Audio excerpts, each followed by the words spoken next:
ধৈর্য এমন একটা গাছ যে গাছের চারিদিকে কাটা, কিন্তু ফলটা মিষ্টি সুস্বাদু। এই সুস্বাদু ফল খেতে হলে এই কাটাগুলো সহ্য করতে হবে।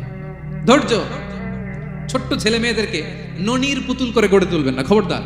ওদেরকে কষ্ট সহিষ্ণু করে গড়ে তুলবেন। আপনি থাকতেই কষ্ট করা শেখান, তার জীবনটা স্মুথ হবে, তার ক্যারিয়ারটা ব্রাইট হবে, তার ভবিষ্যৎটা সুন্দর হবে। ছেলে মেয়েরা কিছু চাইলেই সাথে সাথে দিবেন। অনেক বাবা মা আছে এত আদর করে, এত বেশি আহ্লাদ করে, যা চায় তাই দেয়, পরে হিতে বিপরীত হয়, ঠিক কিনা? ছেলে মেয়েকে অভাব শেখান, ছেলে মেয়েকে কষ্ট শেখান, ওদেরকে সংগ্রাম শেখান, প্রতিকূল পরিবেশে কি করে টিকে থাকতে হয় এটার সবক শেখান। সেদিন লোকমান তাই করলেন, ছেলের সবর শিখাইলেন যে বাবা ধৈর্য ধারণ করো, আতঙ্কিত হবা না। জীবন এটা সহজ নয়, জীবন চলার পথ সহজ নয়, এটাকে সহজ করে নিতে হয়। কখনো সবর করে, কখনো ক্ষমা করে, কখনো অন্যকে ইগনোর করে, কখনো দোয়া করে, কখনো আল্লাহর উপর তাওয়াক্কুল করে, ঠিক কিনা? ছেলে মেয়েকে আদর করে বোঝাবেন, বাবা এখন তুমি বাবার হোটেলে খাও, মায়ের হোটেলে ঘুমাও। সারা জীবন এমন চলবে না, দুনিয়াটা বড্ড কঠিন, এখানে কেউ কাউরে জায়গা করে দেয় না, নিজের জায়গা নিজেরই করে নিতে হয়, ঠিক কিনা? ছোটবেলা থেকেই তাকে দৃঢ় মনোবলের করে তুলতে হবে যে বাবা দুনিয়াটা এত সহজ নয়, এটা সহজ করে নিতে হয়। This is the life hacks. এই লাইফ হ্যাক গুলো আপনি শেখাবেন, লাইফ লেসন গুলো শেখাবেন। ধৈর্য ধরো, সৎ কাজের আদেশ দাও, মন্দ কাজের নিষেধ করো। এগুলো করতে গেলে একটু বাধা বিপত্তি আসবে, কিন্তু শেষ হাসিটা তুমিই হাসবে, ঠিক কিনা? বিজয় তোমারই হবে। কি বলেন? সময়ই কথা বলে, সময়ই কথা বলে। বিপদে ধৈর্য ধরো। বিশ্বনবী আল্লাহ বললেন, ওসবির আলা মা ইয়াকুলুনা ওয়াহজুরহুম হাজরান জামিলা। নবী হে, বিপদে ধৈর্য হারা হবেন না। ভালো সময় সামনে আসছে, মক্কায় আপনারে কষ্ট দেয়, গণক বলে, জাদুকর বলে, পাগল বলে, মদিনাতে বিজয় আপনারই হবে, ঠিক কিনা? ছেলে মেয়ে যেন আশাবাদী হয়ে গড়ে ওঠে, হোপফুল, আতঙ্কিত যেন না হয়। কষ্ট শিখান, ধৈর্য শিখান। আচ্ছা গেল। এরপর তিনি বললেন, ওয়ালা তুসাইর খাদ্দাকা লিন্নাস।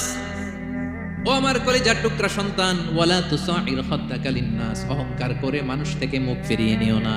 ছেলেরে এবার সোশ্যাল বানানোর চেষ্টা করতেছেন, হ্যাঁ? ওয়ালা তুসাইর খাদ্দাকা লিন্নাস। দেখেন একটার পর একটা, প্রথমে স্রষ্টারে চিনাইলেন, তাই না? এরপরে স্রষ্টার ক্ষমতা সম্পর্কে শিখাইলেন, এরপরে আধ্যাত্মিকতা শিখাইলেন, এরপরে ইবাদত কি সেটা জানালেন, এরপরে তিনি সোশ্যাল এঙ্গেজমেন্ট কিভাবে করবেন, সোশ্যাল রিফর্ম কিভাবে করবেন শিখালেন। এবার মানুষের সাথে কিভাবে মিশতে হয় সেটা শিখাচ্ছেন। মানে পিপল ওরিয়েন্টেড হও। ওয়ালা তুসাইর খাদ্দাকা লিন্নাস। অহংকার করে মানুষের থেকে মুখ ফিরিয়ে নিও না, মুখ ছিটকাবে না। মানুষকে সম্মান করো, মানুষের সাথে মেশো, বি পিপল ওরিয়েন্টেড। আমাদের অনেক ছেলে মেয়েরা মানুষের সাথে মিশতে পারে না। দোষ কার? বাবা মায়ের। শেখায় না? একটা সময় আমাদের মনে আছে, ছোটবেলায় মেহমান আসলে আমরা এত খুশি হইতাম, কি বলেন? মেহমানের কাছে যাইতাম, সূরা শোনাইতাম, কবিতা শোনাতাম, এটা খেলতাম, ওটা করতাম, যাওয়ার সময় আমাদেরকে টাকা দিয়ে যেত, হায় রে খুশি। এখন দেখবেন টেনে হিসেবে মেহমানের সামনে আনা যায় না। এরকম আছে না নাই? অনেক ফ্যামিলিতে এরকম আছে যে তারা সারাদিন ডিভাইস নিয়ে, এই ডিভাইস আসক্তি এত মারাত্মক পর্যায়ে পৌঁছেছে যে তারা মানুষের সাথে মিশতে পারে না। এই পাবলিক ওরিয়েন্টেশনটা অনেকের নাই, পিপল ওরিয়েন্টেশন নাই। অনেক ছোট বাচ্চা, মেহমান আসছে, তুমি একটু আসো, সালাম দাও, বসো, আসতে চায় না, বসতে চায় না, কারণ ওরা শেখানো হয় না। সারাদিন দিয়ে রাখছে কি হাতে? মোবাইল। যেন ছোটবেলা থেকে আমরা যেন সামাজিক বানাই, বাচ্চাকে যেন শেখাই, বাবা মুরব্বীকে দেখতে সালাম দিতে হবে, কি করতে হবে, ওরা শিখাবেন। অনেক সময় ছোট বাচ্চারা না বুঝে দারোয়ানের সাথে খারাপ আচরণ করে, ঘরের কাজের বুয়ার সাথে খারাপ আচরণ করে, ড্রাইভারকে বকা দেয়, আছে না নাই? ভদ্রতা, ডিসেন্ট ম্যানার আপনি শিখান নাই তো, শিখবে কোত্থেকে? এই যে শুরুতেই বললাম যে গরুর পেট থেকে বেরোলে গরু হয়, কিন্তু মানুষের পেট থেকে বেরোলেই ওটা মানুষ হয় না। ওটারে মানুষ বানাতে হয় দিনের পর দিন, মাসের পর মাস, টিউনিং করে, পলিশিং করে, গাইড করে করে মানুষের মতো মানুষ বানাতে হয়। তাহলে ছেলেনে বললেন, ওয়ালা তুসাইর খাদ্দাকা লিন্নাস। তোমার চেহারাকে মানুষ থেকে ফিরিয়ে নিও না, গণমুখী হও, মানুষের সাথে মেশো। ছেলে মেয়েদেরকে এটা বলবেন।